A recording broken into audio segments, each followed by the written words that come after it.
Hi friends, आज हम भारतीय अर्थशास्त्र का एक बहुत ही इम्पोर्टेंट टॉपिक जिसका नाम है भारत में बैंकिंग क्षेत्र का संक्षिप्त इतिहास, इसके बारे में क्या है काफी डिटेल्स चर्चा करेंगे। आप हमारे साथ बने रहिए ताकि आपको इसके बारे में जानकारी हो सके। तो शुरुआत करते हैं आज का टॉपिक। सबसे पहले देखेंगे हम भारत के अंदर पहला बैंक कौन सा बना था। तो बैंक का नाम था हमारे बैंक ऑफ हिंदुस्तान। ये हमारे 1770 में स्थापित किया गया था और ये भारत का पहला बैंक था। बात करें इसकी, तो इसका पूरा प्रबंधन अर्थात मैनेजर से लेके चपरासी तक सब के सब यूरोपीय थे और ये हमारे कहाँ स्थापित किया गया था, कलकत्ता में। तो बात करें पहला बैंक की, तो पहला बैंक हमारा बैंक ऑफ हिंदुस्तान और इसका पूरा का पूरा प्रबंधन किसके द्वारा संभाला जाता था, यूरोपीय लोगों के द्वारा इसका प्रबंधन संभाला जाता था। जो ये दिखाता है कि भारत में बैंकिंग की शुरुआत क्या औपनिवेशिक काल के दौरान ही हो गई थी। बात करें इसके बाद कौन कौन से बैंक आए थे, बैंकों की बात करें, फिर आता हमारा अवध वाणिज्यिक बैंक जिसे अवध कमर्शियल बैंक भी कहते हैं। इसकी स्थापना हमारे 1881 में की गई थी। अब इस बैंक की खास विशेषता क्या है? इस बैंक की विशेषता है कि ये भारतीयों के द्वारा संचालित पहला बैंक था। मतलब इसको संचालन किसने किया? भारतीयों ने किया था। और बात करें इस बैंक की, तो यह बैंक क्या आंशिक रूप से भारतीयों के स्वामित्व में था। मतलब कि भारतीयों का पैसा इस बैंक पर लगा हुआ था। मतलब शेयर्स भारतीयों के पास थे, लेकिन थोड़े ही थे, लेकिन थे जरूर। तो पहला बैंक कौन सा था जिसमें भारतीयों का मैनेजमेंट साथ ही साथ पैसा भी लगा हुआ था? वो बैंक था हमारा अवध वाणिज्यिक बैंक। अब हम देखेंगे वो बैंक जो पूरी तरह से भारतीय है, मतलब पंजाब नेशनल बैंक, अपना बैंक। इसकी स्थापना हमारे 1894 में की गई थी। यह बैंक क्या हमारे भारतीय बैंकिंग इतिहास में मील का पत्थर साबित होता है। क्यों? क्योंकि ये पूर्णतः स्वदेशी बैंक है। ये बैंक क्या पूर्णतः स्वदेशी बैंक है, अर्थात भारतीय के द्वारा चलाया जाने वाला और भारतीय की पूंजी से शुरू होने वाला बैंक है। इसका मतलब है ये पूरी तरह से भारतीय पूंजी और प्रबंधन के तहत स्थापित और संचालित किया जाता था। इसे क्या भारत का सबसे पहला पूर्णतः स्वदेशी बैंक कहा जाता है। इसके बाद आता है हमारे प्रेसिडेंसी बैंक। प्रेसिडेंसी मतलब जो राजा महाराजा होते थे, तो अपने अपने उन्होंने बैंक शुरू किए। तो बात करें शुरुआती प्रेसिडेंसी बैंकों की, तो अंग्रेजों के द्वारा स्थापित किए गए थे और ये कितने थे? तीन। तो राजा महाराजाओं के लिए क्या बड़ी बड़ी रियासतें थी, उनके लिए अंग्रेजों ने क्या तीन बैंक बनाए। बैंकों के नाम थे, एक हमारे बंगाल के लिए बैंक ऑफ बंगाल 1806 में, फिर दूसरा बैंक ऑफ बॉम्बे 1840 में, तीसरा हमारे बैंक ऑफ मद्रास ही 1843 के अंदर। तीन बड़े बड़े हमारे प्रेसिडेंसी बैंक बनते हैं। नाम आप याद रखेंगे, bank of Bengal, bank of Bombay और बैंक ऑफ मद्रास। ये हमारे बड़ी बड़ी जो रियासतें थी उस समय की, तो उनके लिए स्थापित किए गए थे। ये बैंक हमारे ब्रिटिश भारत के तीन प्रमुख प्रेसिडेंसी शहर है वहां पे स्थापित किए गए थे और ये हमारी सरकारी बैंकिंग गतिविधियां होती थी उनको महत्वपूर्ण भूमिका निभाते थे। अर्थात जो राजाओं से वो राजस्व वसूल किया करते थे, अपना हिस्सा लेते थे, तो इन बैंकों के माध्यम से लेना, साथ ही साथ क्या रेगुलेट करना और हमारे लंदन भेजना, ये सारे काम ये बैंक किया करते थे। फिर बारी आती है हमारी इंपीरियल बैंक ऑफ इंडिया की। नाम आप याद रखेंगे, इंपीरियल बैंक ऑफ इंडिया। तो ऊपर के तीनों बैंक थे ना, जो हमारे बॉम्बे, मद्रास और कलकत्ता, जो बंगाल है, ध्यान रखना, बंगाल, बॉम्बे और मद्रास, ये तीनों के तीनों बैंक थे। इनको 1921 में मिलान कर दिया गया, अर्थात विलय कर दिया गया। तीनों बैंकों का विलय कर दिया गया और एक नया बैंक शुरू किया गया। बैंक का नाम था हमारे इंपीरियल बैंक ऑफ इंडिया। उस समय की बात करें तो ये भारत का सबसे बड़ा और खासकर देखें तो वाणिज्यिक बैंक था। तो उस समय हमारे 1921 के समय सबसे बड़ा वाणिज्यिक बैंक कौन था? तो हमारे इंपीरियल बैंक ऑफ इंडिया था। फिर बारी आती है हमारी स्टेट बैंक ऑफ इंडिया की। स्टेट बैंक ऑफ इंडिया की बात करें तो 1 जुलाई 1955 को जो हमारा इंपीरियल बैंक ऑफ इंडिया था, इसका आंशिक रूप से राष्ट्रीयकरण कर दिया गया। आंशिक रूप से राष्ट्रीयकरण का मतलब कि भारत सरकार ने इसकी कुछ पूंजी लगा करके इसका स्वामित्व ले लिया, अर्थात कुछ पूंजी लगाई और स्वामित्व का एक हिस्सा ले लिया। तो मतलब आंशिक रूप से राष्ट्रीयकरण किया गया और इसका नाम बदल दिया गया और नाम बदल के क्या रखा गया? State bank of India. फिर आप सोचेंगे कि ये तो सन कौन सा है? ये सन है हमारे 1955। 1955 में तो अंग्रेज चले गए थे। अंग्रेज चले गए थे, फिर भारत सरकार ने आंशिक रूप से राष्ट्रीयकरण क्यों किया? क्यों? क्योंकि इस जो एसबीआई था, इसका बहुत बड़ा हिस्सा किसके पास था? रिजर्व बैंक के पास था। भारत सरकार की बजाय किसके पास था? रिजर्व बैंक के पास था। इसीलिए इसे आंशिक राष्ट्रीयकरण कहेंगे। लेकिन उस इस समय क्या एसबीआई भारतीय रिजर्व बैंक के अधीन था, मतलब 1955 की बात करते हैं। क्यों? क्योंकि आरबीआई ने क्या कर रखी थी? एसबीआई के बहुत सारे शेयर्स की हिस्सेदारी ले रखी थी। इसलिए आरबीआई के अधीन वो काम करता था। लेकिन 2007 तक आते-आते आरबीआई ने क्या एसबीआई में अपनी जो हिस्सेदारी थी वो भारत सरकार को हस्तांतरित कर दी, मतलब भारत सरकार को बेच देते हैं। या पूरी तरह से ये क्या होता है? राष्ट्रीयकृत हो जाता है। वर्तमान में देखें तो एसबीआई भारत सरकार के अधीन कार्यक्रम का उपक्रम है, जो किसके अधीन कार्य करता है? ये भारत सरकार के अधीन काम करता है। एसबीआई क्या है, आज भी भारत का सबसे बड़ा सार्वजनिक क्षेत्र का बैंक है। आप इसे याद रखेंगे। अब हम देखेंगे भारत में जो बैंकिंग व्यवस्था है, इसकी क्या-क्या संरचना है। संरचना के बारे में थोड़ा पहले ब्रीफ देखेंगे, फिर डिटेल से भी देखेंगे। भारत में बैंकिंग व्यवस्था को मुख्य रूप से क्या अनुसूचित बैंकों में वर्गीकृत किया जाता है। अनुसूचित बैंक मतलब जो आरबीआई की अनुसूची के अंदर जो रजिस्टर्ड है, वो हमारे अनुसूचित बैंक, जो नहीं है, वो नहीं होंगे। इसका मतलब है कि हम आगे 2 तरह के बैंक देखेंगे, एक तो हमारे वाणिज्यिक बैंक देखेंगे और एक सहकारी बैंक देखेंगे। तो इस तरह हमारे वाणिज्यिक बैंकों में बहुत सारे बैंक आते हैं, सहकारी बैंक भी होते हैं। तो हम इसको एक थोड़ा डिटेल में बाद में देखेंगे, पहले एक ब्रीफ व्यू देख लेते हैं। सबसे पहले देखेंगे अनुसूचित बैंक होते क्या हैं? अनुसूचित बैंकों की बात करें तो वो बैंक जिनका उल्लेख हमारे रिजर्व बैंक के अधिनियम आरबीआई एक्ट है 1934 उसकी दूसरी अनुसूची में किया गया है। अर्थात दूसरी अनुसूची में जिन जिन बैंकों का उल्लेख किया गया है वो सारे अनुसूचित बैंक होंगे, उनको हम क्या कहेंगे अनुसूचित बैंक। अब किसी भी बैंक के अनुसूचित बैंक होने की शर्त क्या है? पहले जब इसको अनुसूचित बैंक के अंदर शामिल किया जाता था, अर्थात ये बात है 1934 की, तो उस समय जब किसी भी बैंक को इसके अंदर शामिल किया जाता था, तो उसकी राशि रखी जाती थी 5 लाख रुपए। अब तो हज़ारों करोड़ रुपए हो गए और वैसे भी कोई नया नया बैंक होता है, उसको वैसे भी शामिल नहीं किया जाता। जो अनुसूचित बैंक है, उसमें शामिल नहीं किया जाता, लेकिन इसकी राशि अब वैसे तो बहुत बढ़ गई है। लेकिन शुरुआत में जब इसको शामिल किया जाता था, तो उस समय इसकी राशि कितनी हुआ करती थी? 5 लाख रुपए रखी गई थी और ये ऐतिहासिक शर्त थी। वर्तमान में नए बैंकों के लिए इसकी आवश्यकता बहुत ज़्यादा है, लेकिन ये नए आंकड़े तो शामिल किए नहीं जाते क्योंकि नए-नए बैंक हमारे राष्ट्रीयकृत होते नहीं है। इसलिए राशि साफ-साफ बताई नहीं गई है। आप इसे याद रखेंगे। अब बात करें इन्हें आरबीआई की सभी प्रकार की जो सेवाएँ होती है, जो हमारे रिज़र्व बैंक सेवाएँ देता है, जैसे हमारे केंद्रीय बैंक से लोन, जैसे आरबीआई है, वो लोन देता है। समाशोधन गृह जो हमारे क्लीयरिंग हाउस है, इस तरह की सुविधाएँ भी देता है। तो ये सारी सुविधाएँ ये आसानी से ले सकते हैं। इन्हें रिज़र्व बैंक के दिशा निर्देशों का पालन करना अनिवार्य होता है, जैसे CRR, SLR, bank rate, reverse repo rate, इनकी जो रेट्स होती है, इनका पालन करना अनिवार्य होता है। बात करें जो हमारे अनुसूचित बैंक होते हैं, ये 2 प्रकार के होते हैं। एक तो हमारे होते हैं वाणिज्यिक बैंक और एक होता है हमारे सहकारी बैंक। सबसे पहले देखें वाणिज्यिक बैंक क्या होते हैं? वाणिज्यिक बैंक को अंग्रेजी में कहते हैं कमर्शियल बैंक। तो वो बैंक जो लाभ कमाने के उद्देश्य से काम करते थे। क्या करते हैं? लाभ कमाने के उद्देश्य से काम करते हैं। इनका एक उद्देश्य है पैसा कमाना। मुख्य रूप से ये क्या काम करते हैं? जमाएँ स्वीकार करना, जैसे हमारे सेविंग और करंट अकाउंट होते हैं, ऋण देना और अन्य जो हमारे बैंकिंग सेवाएँ होती है, जैसे हमारे डीडी, एफडी, बहुत सारी सेवाएँ होती हैं, उन पर ध्यान केंद्रित रखते हैं, जो हमारे क्या कहलाते हैं वाणिज्यिक बैंक। मूल है इनका क्या? लाभ कमाना। बात करें कितने प्रकार के हो सकते हैं? ये नॉर्मली 6 प्रकार के हो सकते हैं, और भी प्रकार के हो सकते हैं, लेकिन नॉर्मली ये 6 प्रकार के होते हैं। एक तो होते हैं हमारे पब्लिक सेक्टर बैंक, मतलब सरकारी बैंक जिन्हें कह सकते हैं। तो वो बैंक जिनमें क्या सरकार की हिस्सेदारी 51% या उससे ज़्यादा होती है, उन्हें हम क्या कहते हैं सार्वजनिक क्षेत्र के बैंक कहते हैं। जैसे हमारे एसबीआई है, पीएनबी है, bank of Baroda, Canara bank. तो ऐसे करके हमारे पब्लिक सेक्टर में 12 बैंक है। कितने? 12 बैंक है जो हमारे पब्लिक सेक्टर के बैंक कहलाते हैं, जिनमें सरकार की हिस्सेदारी कितनी है? 51% से ज़्यादा है। फिर आता है निजी बैंक। निजी बैंक वो बैंक होते हैं जिनका अधिकांश हिस्सेदारी क्या है? किसके पास होती है? निजी शेयरधारकों के पास होती है। जिनमें क्या है, सबसे ज़्यादा हिस्सेदारी या 51% से ज़्यादा हिस्सेदारी किसके पास होती है? निजी शेयरधारकों के पास होती है। जैसे हमारे HDFC bank, ICICI, axis bank. तो इस तरह बहुत सारे बैंक हमारे निजी बैंक होते हैं। फिर विदेशी बैंक जिन्हें फॉरेन बैंक कहते हैं, तो वो बैंक जो विदेशों में पंजीकृत है, लेकिन क्या भारत में अपनी शाखाओं के माध्यम से काम करते हैं। जैसे हमारे standard chartered bank, city bank. तो इस प्रकार बहुत सारे ऐसे बैंक है जो विदेशों में पंजीकृत है, लेकिन अपने कार्य के लिए शाखाएँ कहाँ खोल रखी है उन्होंने? भारत के अंदर खोल रखी है। फिर आते हैं हमारे क्षेत्रीय ग्रामीण बैंक, जो हमारे महात्मा गांधी जी का विचार था कि हमारे देश की अर्थव्यवस्था और राजनीति गाँवों से शुरू होती है। इसलिए क्या है, इसी कॉन्सेप्ट के कारण क्या 2 अक्टूबर 1975 को जब हमारी गांधी जयंती थी, उसी समय हमारे क्षेत्रीय ग्रामीण बैंकों की शुरुआत की गई थी। जिसमें क्या है ग्रामीण क्षेत्रों में जो बैंकिंग सुविधाएँ देना और वित्तीय समावेशन करने के लिए इसकी शुरुआत की गई थी, 2 अक्टूबर 1975 को। आप इसे याद रखेंगे। इसमें क्या है हमारे भारत सरकार, राज्य सरकार और एक जो प्रायोजक बैंक होता है, उनका योगदान काफ़ी ज़्यादा होता है। तो हम इन सब के बारे में काफ़ी डिटेल से आगे पढ़ेंगे। बात करें इनकी स्थापना ग्रामीण क्षेत्रों में बैंकिंग सुविधाएँ प्रदान करने के लिए की गई थी। इनका स्वामित्व हमारा केंद्र सरकार, जिनका आप याद रखना चाहें तो 50% होता है, 50% हिस्सा केंद्र सरकार के पास होता है, राज्य सरकार के पास 15% हिस्सा होता है और जो प्रायोजक बैंक होते हैं, उनका कितना होता है? 35% हिस्सा होता है इन बैंकों के अंदर। अब हिस्सा मतलब पैसा लगा हुआ होता है, आप इसे याद रखेंगे। तो 50, 15 और 35। तो केंद्र सरकार, राज्य सरकार और प्रायोजक जो बैंक होते हैं, इनके पास साझा होता है इनका स्वामित्व।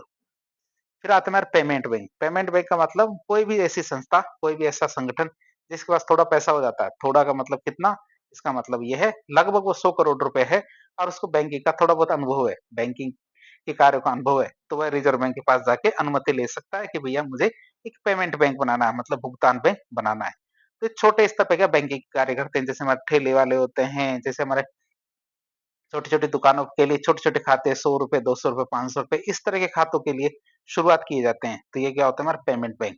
पेमेंट बैंक के लिए क्या नियम होता है कि इसके पास होनी चाहिए कितनी राशि?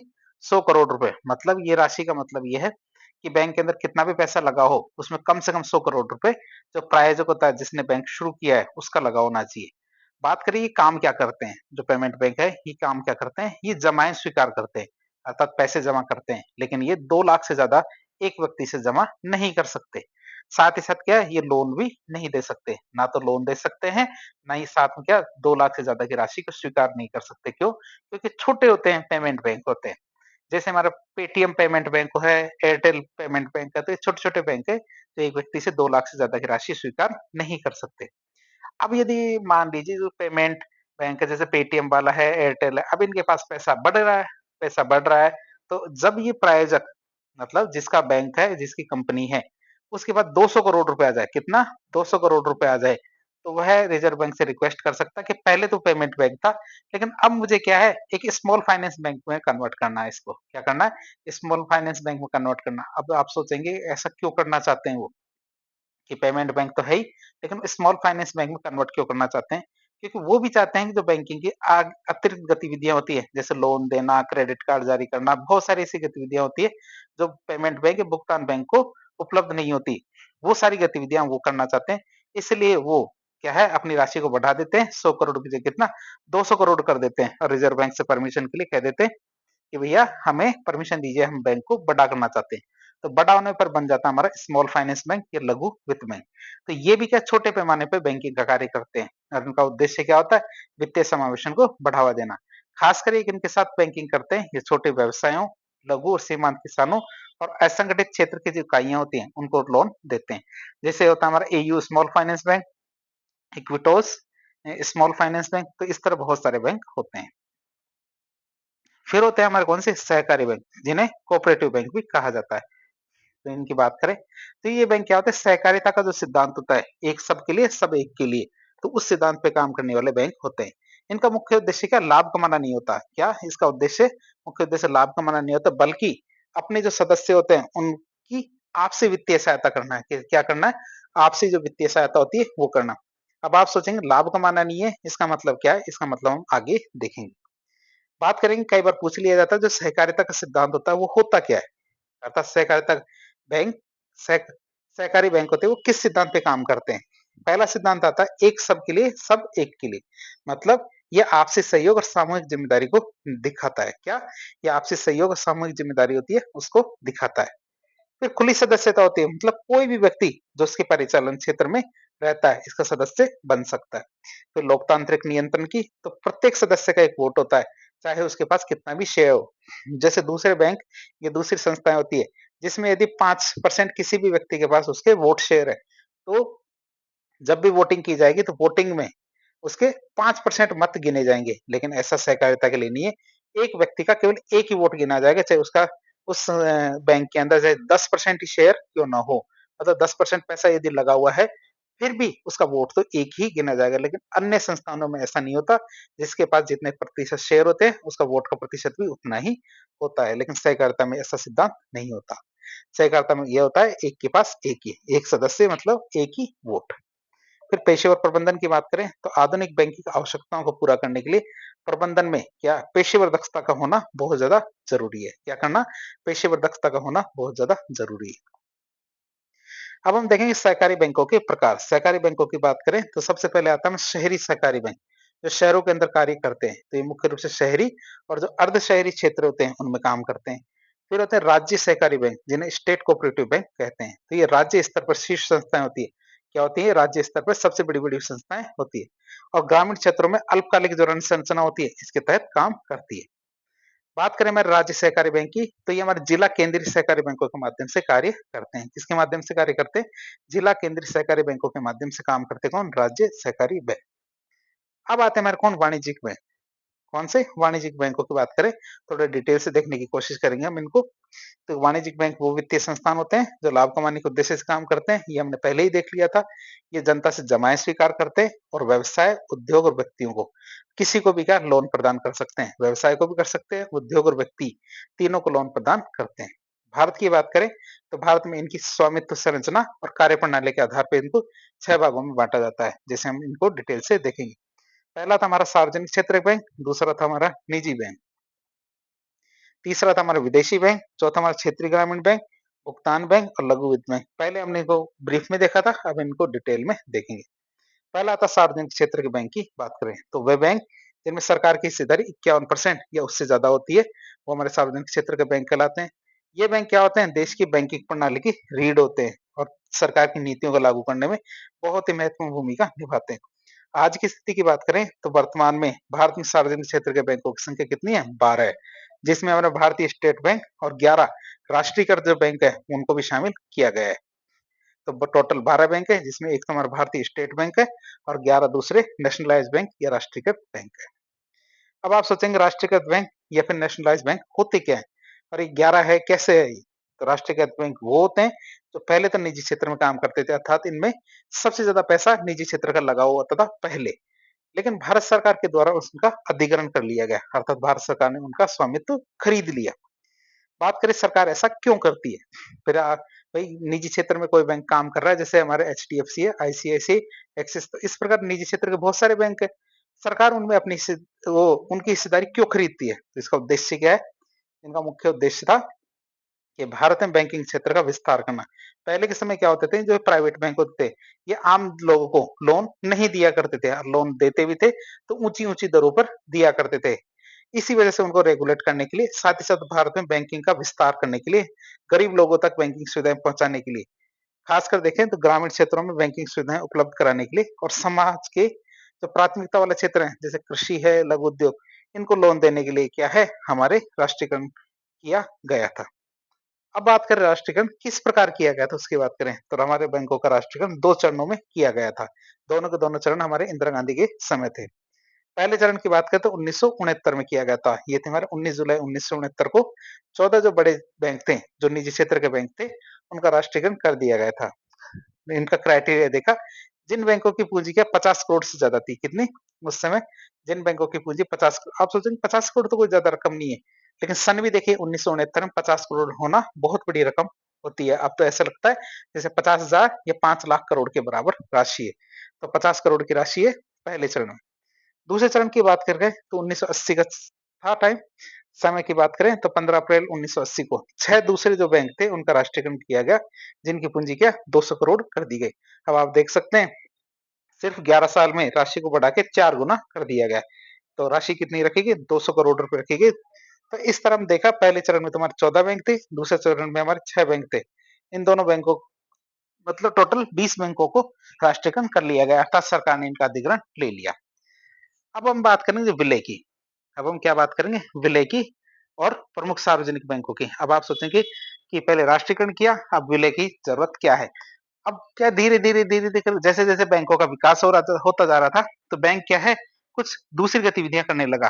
दूसरी गतिविधियां का मतलब कि जैसे एक छोटा सा एरिया है ये वाला, इसमें हमारे PNB, SBI, bank of Baroda, Canara bank, state bank और भी जो अन्य शाखाएं होती है जैसे ओरिएंटल बैंक, तो एक छोटे से क्षेत्र के अंदर सभी बैंकों ने अपनी अपनी ब्रांचें खोल दी। जैसे क्या उनका परिचालन का खर्चा बढ़ गया था। परिचालन मतलब बैंकों को चलाने के लिए लगने वाला खर्चा, ये बढ़ गया था, जबकि उनसे होने वाली आय कम होती जा रही थी। अब इसको रोकने के लिए, क्यों, क्योंकि एक छोटे क्षेत्र में क्या है, एक छोटा क्षेत्र होता है, तो छोटे क्षेत्र में 1 या 2 ब्रांच भी काफी होती है वहां की जो वित्तीय समावेशन करने के लिए। लेकिन बैंक क्या कर रहे थे, एक छोटे क्षेत्र में बहुत सारी ब्रांचें खोलने लग गए थे, जिससे उनका परिचालन का खर्चा बढ़ गया। अब परिचालन का खर्चा बढ़ गया तो इससे क्या हुआ, उनका क्या नुकसान होने लगा। अब इसको रोकने के लिए उन्होंने क्या किया, सरकार ने जो छोटे छोटे बैंक थे उनको बड़े बैंकों के साथ मर्ज कर दिया गया, मतलब विलय करना पड़ा। और इसका फायदा ये भी होता है, इससे क्या 2 बैंक आपस में मिलते हैं तो उनको उनकी पूंजी बढ़ती है, पूंजी बढ़ती है तो और भी काम कर सकते हैं, जैसे विदेशों में भी काम कर सकते हैं। तो बात करें विलय की और प्रमुख सार्वजनिक क्षेत्र के बैंकों की बात करें तो बहुत अभी वर्तमान में भारतीय बैंकिंग क्षेत्र का विलय के दौर से गुजर रहा है। जिसका उद्देश्य क्या है? वैश्विक स्तर पर प्रतिस्पर्धा करने के लिए बड़े और मजबूत बैंक बनाने हैं, ऐसे बैंक जो कभी कोलैप्स ना हो। जैसे आता है हमारे भारतीय स्टेट बैंक, एसबीआई की बात करें तो ये भारत का सबसे बड़ा सार्वजनिक क्षेत्र का बैंक है। बात करें इसमें विलय की, तो सहायक बैंकों के विलय की बात करें तो 1959 में 8 रियासती बैंकों को एसबीआई का हिस्सा बनाया गया। पहले तो एसबीआई स्वयं आपने देखा था कि जो 1955 के अंदर हमने क्या किया था, जो इंपीरियल बैंक ऑफ इंडिया था इसका एसबीआई के अंदर कन्वर्ट कर दिया गया। साथ में जो हमारे रियासती बैंक थे, छोटे-छोटे रियासती बैंक थे 8, उनको क्या किया गया 1959 में जो एसबीआई थे उनका सहायक बैंक बना दिया गया। अब जैसे कौन-कौन से को बनाया गया 1963 में स्टेट बैंक ऑफ बीकानेर और स्टेट बैंक ऑफ जयपुर, इन दोनों को मिलाया गया और मिला करके एक बैंक बनाया गया स्टेट बैंक ऑफ बीकानेर और जयपुर। 2008 में हमारा स्टेट बैंक ऑफ सौराष्ट्र का विलय किसमें कर दिया गया, एसबीआई के अंदर। 2010 में स्टेट बैंक ऑफ इंदौर का विलय एसबीआई में किया गया। और 2017 तक आते-आते जो बाकी के बचे 5 बैंक थे, जैसे हमारे एसबीबीजे, पटियाला, हैदराबाद, मैसूर, ट्रावनकोर, तो सारे के सारे सहायक बैंक थे। उन सब का साथ ही साथ एक हमारे भारतीय महिला बैंक था, उसका विलय भी हमारे किसमें, एसबीआई में कर दिया गया। और ऐसा करने से क्या होता है, एसबीआई एक बहुत ही विशाल बैंक बन जाता है। दूसरे नंबर पे बैंक आता हमारा कौन-सा? Punjab national bank. Punjab national bank की बात करें, तो ये भारत का दूसरा सबसे बड़ा सार्वजनिक क्षेत्र का बैंक है।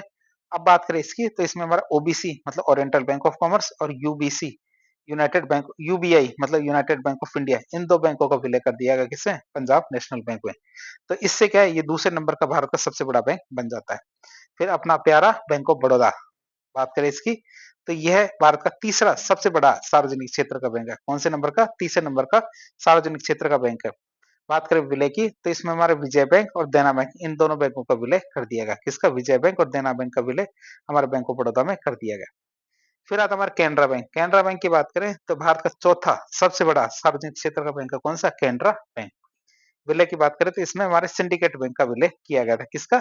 सिंडिकेट बैंक का विलय किया गया हमारे किसमें? कैनरा बैंक में। फिर आता है हमारी यूबीआई। यूबीआई का मतलब यूनियन बैंक ऑफ इंडिया। किसका? यूनियन बैंक ऑफ, पहले यूबीआई का मतलब था हमारे यूनाइटेड बैंक ऑफ इंडिया, अब हमारे यूनियन बैंक ऑफ इंडिया, दोनों बैंक अलग-अलग, आप इसे याद रखेंगे। ये भारत का 5वां सबसे बड़ा सार्वजनिक क्षेत्र का बैंक है। कौन-सा? Union bank of India. बात करें इसकी विलय की, तो इसमें क्या आंध्रा बैंक और कॉर्पोरेशन बैंक, इन दोनों बैंकों का विलय किया गया था। किसका? आंध्रा बैंक और कॉर्पोरेशन बैंक, इन दोनों बैंकों का विलय किया गया। और बात करें हमारे सबसे छोटे बैंक की, तो वर्तमान में 12 बैंक है, इनमें सबसे छोटा सार्वजनिक क्षेत्र का बैंक हमारा पंजाब एंड सिंध बैंक। तो ये वर्तमान में भारत का सबसे छोटा सार्वजनिक क्षेत्र का बैंक है। बात करें अब ये विलय तो हो गए, अब विलय से फायदे क्या हुए और इसमें दिक्कतें क्या आ रही थी उनकी बात करें। सबसे पहले लाभ की या मतलब बेनिफिट्स और मर्जर की बात करें, तो इससे पहला लाभ होता है हमारे बड़े बैंकों की स्थापना। अंतरराष्ट्रीय स्तर पर इससे क्या प्रतिस्पर्धा करने के लिए बड़े पूंजी आधार वाले बैंक बनते हैं। इससे क्या होता है अंतरराष्ट्रीय स्तर पर प्रतिस्पर्धा करने के लिए क्या बड़े पूंजी आधार वाले, क्यों? क्योंकि छोटे बैंकों को बड़ा बैंक से जोड़ा जाता है तो उनकी पूंजी आधार बढ़ता है। फिर अंतरराष्ट्रीय प्रतिस्पर्धा, भारतीय बैंक क्या वैश्विक स्तर पर अधिक प्रभावी ढंग से मुकाबला कर सकते हैं। फिर संचालन की लागत की कमी की बात करें तो स्केल ऑफ इकोनॉमी होती है, स्केल इकोनॉमी, इसकी वजह से क्या ओवरहेड लागत कम आती है। इससे क्या होता है स्केल इकोनॉमी की वजह से क्या होता है ओवरहेड लागत कम आती है, मतलब प्रति व्यक्ति पर जो बैंकिंग का खर्चा है वो कम पड़ता है। फिर तकनीक में निवेश की बात करें तो विलय के बाद एक, तो विलय के बाद क्या होता है बड़ा बैंक बनने से क्या होता है तकनीक और जो डिजिटलीकरण है इसमें अधिक निवेश करना संभव होता है। मतलब पैसा बढ़ता है तो इनमें निवेश भी आसानी से किया जा सकता है। अब हम देखें जो विलय है, मतलब जो हमने विलय किया इतने बैंकों का, अब इसमें कौन-कौन सी दिक्कतें थी, मतलब चुनौती की बात करें, कर्मचारियों का विरोध।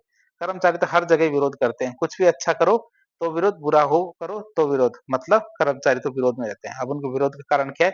उनका विलय की वजह से नौकरी जाने का खतरा है। क्यों? क्योंकि विलय के बाद क्या है नौकरियों की संख्या कम होती है। क्यों? क्योंकि कम लोगों की जरूरत पड़ती है। तो इसलिए उनको डर लगा कि हमारी नौकरी जा सकती है। ट्रांसफर और कार्य संस्कृति में बदलाव की आशंका रहती है। क्यों? क्योंकि पहले तो क्या है काम चोरी करते थे, काम चोरी करते थे, तो हो सकता है विलय के बाद उनको ज़्यादा काम करना पड़े, कार्य संस्कृति बदल जाए, स्थानांतरण ट्रांसफर हो जाए, तो उनको हमेशा टेंशन लगती है। इन चीज़ों ने क्या किया कर्मचारी का विरोध बढ़ा दिया था। तो प्रबंधन और तकनीकी की एकीकरण की बात करें, इसका मतलब ये है कि अलग-अलग बैंक थे जैसे हमारा देना bank, Vijaya bank, Andhra bank, corporation bank, तो ये छोटे-छोटे बैंक थे छोटे-छोटे, लेकिन क्या इनका पूंजी आधार ऐसा नहीं कम था। इनकी जो हमारी प्रबंधन और तकनीकी थी, इनकी अलग थी, मतलब ये अलग-अलग सॉफ्टवेयर का प्रयोग करते थे अपने बैंकिंग के दौरान। तो अब क्या है जब विलय की बात की गई तो 2 अलग-अलग सॉफ्टवेयर वाली जो कंपनियाँ हैं, मतलब बैंक है उनको जब जोड़ा गया तो तकनीकी रूप से तो दिक्कतें आती है क्योंकि विभिन्न प्रकार की आईटी प्रणालियों और कार्य संस्कृति का एकीकरण करना बहुत चुनौती भरा कार्य है। क्यों? क्योंकि एसबीआई में हो सकता है 13 अक्षरों का खाता नंबर हो, जैसे बैंक ऑफ बड़ौदा उसमें 11 अक्षरों का खाता नंबर हो, किसी और बैंक के अंदर किसी और प्रणाली के अंतर्गत क्या अल्फाबेटिक हो, किसी में न्यूमेरिक खाता नंबर होते हैं।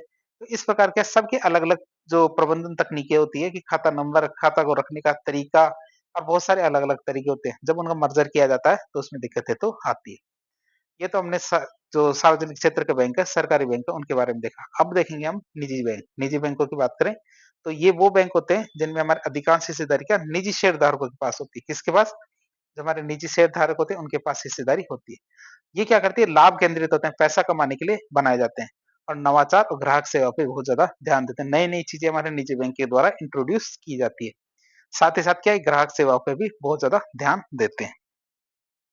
लाइसेंस की बात करें तो भारत में क्या निजी क्षेत्र के बैंकों को भारतीय रिजर्व बैंक के द्वारा ही लाइसेंस दिया जाता है। रिजर्व बैंक ही कहता है भैया नए-नए बैंक बना लो।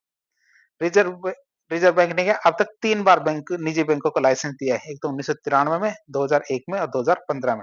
कितनी बार? 3 बार लाइसेंस दिया। 93, 2001, 2015 में निजी बैंकों को भी लाइसेंस दिया है। 2015 में नए 2 बैंक थे, जिनमें हमारे एक तो बंधन बैंक था और एक आईडीएफसी बैंक था। तो ये 2 बैंक थे, इनको लाइसेंस दिया गया था। वर्तमान में देखें, तो वर्तमान में भारत में निजी बैंकों की कुल संख्या 21। आप याद रखेंगे, वर्तमान में क्या भारत में निजी बैंकों की कुल संख्या कितनी? 21 है। एक समिति बनाई गई थी हमारी विमल जालान समिति। विमल जालान समिति को बनाया गया था 2018 में। उनको कहा गया था कि जो नए-नए निजी बैंक है, जैसे हमारे अब तो क्या है लोगों के पास खूब पैसा आ गया। अब सबसे बड़ा डर ये रहा, जब लोगों के पास पैसा आता है तो नई-नई चीजें सूझती है। तो सरकार को लगा कि कहीं जो पैसे वाले हैं जैसे अडानी, अंबानी, दमामी तो बहुत सारे जो अमीर लोग हैं वो सो उन्होंने सोचा कि कहीं ये बैंक ना बना ले, तो इनको बैंक को बनाने के लिए क्या कुछ रेगुलेशंस होने चाहिए। तो क्या किया, विमल जालान समिति का गठन किया गया 26 दिसंबर 2018 को। और इसने क्या किया, भारत में निजी क्षेत्र के जो बैंक है, उनको लाइसेंस देने की शर्तें हैं, वो निर्धारित करने के लिए कहा कि भैया कौन-कौन सी शर्तें हों, जिनके आधार पे हम नए-नए जो निजी क्षेत्र के बैंक है, उनको शुरू कर सकते हैं। फिर उन्होंने अपनी सिफ़ारिश दी, सिफ़ारिश देने के बाद उनकी कौन-कौन सी शर्तें सबके सामने आती है निजी क्षेत्र के बैंकों के लिए। उन्होंने कहा लाइसेंस के लिए न्यूनतम पूँजी कितनी 1000 करोड़ होनी चाहिए मतलब ये बैंक शुरू करने के लिए पैसा तो कितना भी लगे, लेकिन जो मालिक है, प्रायोजक है, उसकी जेब में 1000 करोड़ तो होना ही चाहिए। साथ ही साथ जो आवेदन कर रहा है, उसको 10 वर्ष का बैंकिंग कार्य का अनुभव होना चाहिए मतलब किसी दूसरे बैंक के साथ उसने बैंकिंग से संबंधित गतिविधियाँ की हुई होनी चाहिए। कितना कम से कम 10 वर्ष का बैंकिंग कार्य का अनुभव होना चाहिए। आप ये सोचेंगे जब उसने बैंक शुरू ही नहीं किया, तो अनुभव कहाँ से आएगा? ऐसा नहीं है। बैंकिंग में केवल एक ही कार्य नहीं होता। जैसे कई बार पेमेंट बैंक होते हैं, स्मॉल फाइनेंस बैंक होते हैं, फाइनेंस कंपनियाँ होती हैं, तो बैंकों के साथ जुड़ के कार्य करते हैं। जब भी बैंकों के साथ जुड़ के कार्य करते हैं, तो उनको बैंकिंग कार्य का अनुभव भी आता है। तो निजी बैंकों की बात करें तो निजी बैंकों को अपने 25% शाखाएँ जब वो बैंक बनेंगे, लाइसेंस मिलेगा तो ब्रांचें खोलेंगे। तो ब्रांचों के लिए कहा गया 25% शाखाएँ उनको ऐसे क्षेत्रों में खोलनी चाहिए जहाँ पे हमारी बैंकिंग सुविधाएँ उपलब्ध नहीं है। मतलब अनबैंक्ड जो एरिया है, वहाँ पे उनको अपनी शाखाएँ खोलनी पड़ेगी। फिर बात करें ऑन टैप लाइसेंस प्रणाली। ऑन टैप लाइसेंस प्रणाली का मतलब पहले क्या होता है बैंक जो भी ये मतलब शर्तें तो है, शर्तें अच्छी बात है लेकिन शर्तें मान ली किसी व्यक्ति ने या किसी संस्था ने कि भैया हम तो हमारे पास 1000 करोड़ भी है, 10 साल का बैंकिंग अनुभव भी है और हम हमारी जो 25% से ज़्यादा शाखाएँ हैं ना ग्रामीण क्षेत्रों में खोलने के लिए तैयार है। जब फाइल लगाते थे, तो फाइल पड़ी रहती थी, बहुत महीनों तक, सालों तक पड़ी रहती थी और उनको बैंकिंग का लाइसेंस नहीं मिलता था। तो सरकार ने इसको दूर करने के लिए ऑन टैप लाइसेंस प्रणाली की शुरुआत की। वर्तमान में क्या होता है आरबीआई ने ऑन टेप लाइसेंस प्रणाली की व्यवस्था अपना रखी है जिसका मतलब है कि यदि कोई योग्य आवेदक है तो किसी भी समय बैंकिंग लाइसेंस के लिए आवेदन कर सकता है और रिजर्व बैंक के द्वारा निर्धारित विशेष समय की प्रतीक्षा नहीं करनी पड़ेगी कि भैया तभी हम लाइसेंस देंगे ऐसा कुछ नहीं है। रिजर्व बैंक उन्हें तुरंत लाइसेंस दे देता है। इसे हम क्या कहते हैं ऑन टेप लाइसेंसिंग प्रणाली। फिर आते हैं हमारे विदेशी बैंक। विदेशी बैंकों की बात करें जिन्हें फॉरेन बैंक कहते हैं। फॉरेन बैंक की परिभाषा क्या होती है? तो ये बैंक हमारे विदेशों में पंजीकृत होते हैं, लेकिन भारत में अपनी शाखाएँ खोल के काम करते हैं। अनुमति की बात करें तो इन्हें भारत में अपनी शाखाएँ खोलने के लिए रिज़र्व बैंक से अनुमति लेनी पड़ती है। अभी की देखें तो अभी हमारे 46 विदेशी बैंक भारत में काम करते हैं, जैसे हमारा सिटी बैंक है, हमारे स्टैंडर्ड चार्टर्ड बैंक है और भी हमारे जैसे एचएसबीसी बैंक है। बहुत सारे ऐसे बैंक हैं जो हमारे विदेशी बैंक हैं, जो देश में काम करते हैं। फिर बात करें हमारे क्षेत्रीय ग्रामीण बैंकों की, जिन्हें आरआरबी कहते हैं, तो हमारे 2 अक्टूबर 1975 को भारत में 5 क्षेत्रीय ग्रामीण बैंकों की शुरुआत की गई थी। यहीं से हमारी शुरुआत मानी जाती है, कब? 2 अक्टूबर 1975 को। अधिनियम की बात करें 1976 में क्षेत्रीय ग्रामीण बैंक अधिनियम पारित किया गया था। एक्ट भी याद रखें 1976 का। इसके उद्देश्य की बात करें तो इसका मुख्य उद्देश्य था ग्रामीण क्षेत्रों में बैंकिंग सुविधाएं उपलब्ध कराना। क्या था इसका उद्देश्य? ग्रामीण क्षेत्रों में बैंकिंग सुविधाएं उपलब्ध कराना। खासकर देखें तो छोटे किसान, कृषि श्रमिक और कारीगरों को ऋण और जो अन्य वित्तीय सेवाएं थी वो उपलब्ध कराना इसका मुख्य उद्देश्य था। बात करें इसकी, इसमें पैसा किसका लगा होता है? जो क्षेत्रीय ग्रामीण बैंक है उसमें पैसा किसका लगा होता है और इसमें स्वामित्व किसका होता है? तो आरआरबी क्या, एक संयुक्त उपक्रम होता है, मतलब बहुत सारी चीजें मिलके आरआरबी बैंक बनाती है। तो संयुक्त उपक्रम है जिसमें हिस्सेदारी होती है। कैसे? केंद्र सरकार इसमें 50% हिस्सा लगाता है, 15% हमारे राज्य सरकार, और जो प्रायोजक वाणिज्यिक बैंक होते हैं ये 35% लगाते हैं। कि जैसे हमारे बहुत सारे बैंक होते हैं, जैसे बैंक ऑफ बड़ौदा का एक, मतलब जो बड़े बड़े बैंक है वो अपने ग्रामीण क्षेत्रों के अंदर क्या सेवाएं देने के लिए या रिजर्व बैंक आरआरबी बैंकों की स्थापना करते हैं। तो इनका पैसा कितना लगा होना चाहिए? 35% लगा होना चाहिए। अपवाद की बात करें तो हमारे गोवा और सिक्किम 2 ऐसे राज्य है जहाँ पे कोई भी ग्रामीण क्षेत्रीय बैंक नहीं है। क्षेत्रीय ग्रामीण बैंक कहाँ नहीं है? हमारे गोवा और सिक्किम। आज की हालत देखें तो ग्रामीण बैंक क्या है? घाटे में चलते हैं। अब घाटे में रहने की वजह से इनका विलय हमारे जो प्रायोजक बैंक होते हैं इनमें ही कर दिया जाता है, जिसकी वजह से इनकी संख्या धीरे धीरे कम हो रही है। लेकिन फिर भी भारत में आरआरबी बैंकों की संख्या अभी 43 है, जो भारत के अंदर ग्रामीण क्षेत्र में सेवाएं देते हैं। फिर आता हमारा भुगतान बैंक। भुगतान बैंकों की बात करें तो पहली बार शुरुआत की गई थी 2015 में। 15 की बात करें तो इसकी सिफारिश की थी हमारे नचिकेत मौर्य समिति ने। आप इसे याद रखेंगे, पेमेंट बैंक या भुगतान बैंकों की शुरुआत की जो सिफारिश किसने की थी? ये हमारे नचिकेत मौर्य समिति की सिफारिश पे किए गए थे। इसका उद्देश्य क्या था कि जो हमारे छोटे एरिया हैं, छोटे एरिया मतलब जो हमारे 5,000 3,000 इतना लोन लेना है या फिर जो फाइनेंशियल जो गतिविधियां करनी है, तो उसके लिए हमारे भुगतान बैंक की शुरुआत की गई थी और साथ ही साथ भुगतान को आसान करने के लिए की गई थी। अब बात करें इनके कौन-कौन से नियम होते हैं? नियमों की बात करें और इनकी कौन-कौन सी सीमाएँ होती हैं। बात करें तो इसकी, जो हमारा पेमेंट बैंक है, तो पेमेंट बैंक के लिए 100 करोड़ रुपए की न्यूनतम पूँजी होनी अनिवार्य है। कितनी? 100 करोड़ रुपए की न्यूनतम पूँजी होनी अनिवार्य है। प्रवर्तक के हिस्से की बात करें, जो प्रमोटर होंगे, उनका हिस्सा कम से कम कितना? 40% होना चाहिए। प्रमोटर का हिस्सा कितना? 40% होना चाहिए। बात करें कितना पैसा जमा कर सकते हैं, तो अधिकतम 2 लाख रुपए की जमाएँ स्वीकार कर सकते हैं। मतलब प्रति व्यक्तिगत जो ग्राहक है, उनके हिसाब से केवल 2 लाख रुपए ले सकते हैं। अब बात करें जमा की, जमा किस प्रकार की होनी चाहिए? जमा हमारी मांग जमाएँ होनी चाहिए। मतलब बचत खाता, चालू खाता जैसे खाते ही खोले जा सकते हैं। मतलब इसी प्रकार की जमाएँ स्वीकार की जाएगी। लेकिन फिक्स्ड और टर्म डिपॉजिट जिसे अवधि जमाएँ कहते हैं, वो स्वीकार नहीं की जाएगी। मतलब एफडी, आरडी जैसी सुविधाएँ नहीं दे सकते। बात करें कौन-कौन से कार्ड जारी कर सकते हैं, कौन से नहीं कर सकते हैं, तो बात करें ऋण की, कार्ड की, तो डेबिट कार्ड तो जारी कर सकते हैं। क्यों? क्योंकि डेबिट कार्ड हमारे जो हमारे जमा होती है, कौन-कौन सी हमारे सेविंग और करंट, इनके लिए जमा डेबिट कार्ड जारी किए जाते हैं। लेकिन क्रेडिट कार्ड को जारी नहीं कर सकते। क्यों? क्योंकि लोन दे ही नहीं सकते और किसी भी प्रकार का लोन नहीं दे सकते, तो क्रेडिट कार्ड भी जारी नहीं कर सकते। फिर आते हैं हमारे आरक्षण की, तो इन्हें क्या है? रिजर्व बैंक के कुछ नियम होते हैं जैसे सीआरआर, एसएलआर, तो इनका पालन करना अनिवार्य होता है। आप इसे याद रखेंगे। ये सीआरआर और एसएलआर के जो नियम होते हैं इनका पालन करना इनके लिए अनिवार्य होता है। फिर आते हैं हमारे लघु वित्त बैंक। लघु वित्त बैंकों की बात करें जिसे स्मॉल फाइनेंस बैंक कहते हैं, तो हमारे 2015 में इसकी शुरुआत की गई थी। सिफारिश की बात करें तो उषा थोराट समिति की सिफारिश पर इनकी स्थापना की गई थी। किनकी? उषा थोराट समिति की सिफारिश पर इनकी स्थापना की गई थी। अब इनकी स्थापना का उद्देश्य क्या था? जो हमारा वित्तीय समावेशन, साथ ही साथ जो छोटे व्यवसायियों, लघु और सीमांत किसानों और असंगठित क्षेत्र की जो इकाइयां हैं, उनको ऋण सुविधा उपलब्ध कराने के लिए इसकी शुरुआत की गई थी। किसकी? लघु वित्त बैंकों की। अब हमारे लघु वित्त बैंक काम क्या करते हैं? ये सभी प्रकार की जमाएं, चाहे वो मांग हो या अवधि, दोनों प्रकार की जमाओं को स्वीकार करते हैं और ये सब तरह के लोन दे सकते हैं क्योंकि इनकी राशि ज्यादा है, मतलब 200 करोड़ तक। बात करें लोन की, तो लोन देने के लिए इनकी शर्तें क्या है? तो दिए जाने वाले कुल ऋण का 50% ऐसा होना चाहिए तो 25 लाख से कम हो। क्या 50? आधे से ज्यादा लोन क्या है? 25 लाख से कम राशि की ही लोन देंगे। कौन? स्मॉल फाइनेंस बैंक की बात करें तो 50% जितने भी लोन देंगे उसका 50% क्या है? उनकी राशि 25 लाख से कम होनी चाहिए और दिए जाने वाले कुल ऋण का 75% हिस्सा प्राथमिकता प्राप्त वाले जो क्षेत्र होते हैं उनको देना पड़ेगा। पीएसएल वाले क्षेत्र क्षेत्र है, जैसे हमारे हमारा कृषि क्षेत्र होता है, जैसे जैसे हमारे छोटे छोटे मजदूर होते हैं, ये हमारे क्या होते हैं, प्राथमिकता प्राप्त वाले क्षेत्र होते हैं, तो अपने 75% लोन इन क्षेत्रों को ही देना होगा। आरक्षण की बात करें तो इनको भी क्या है, नगद आरक्षित अनुपात और सीएलएल, सीआरआर और एसएलआर इनका पालन करना अनिवार्य होता है, जो रिजर्व बैंक के द्वारा निर्धारित किए जाते हैं।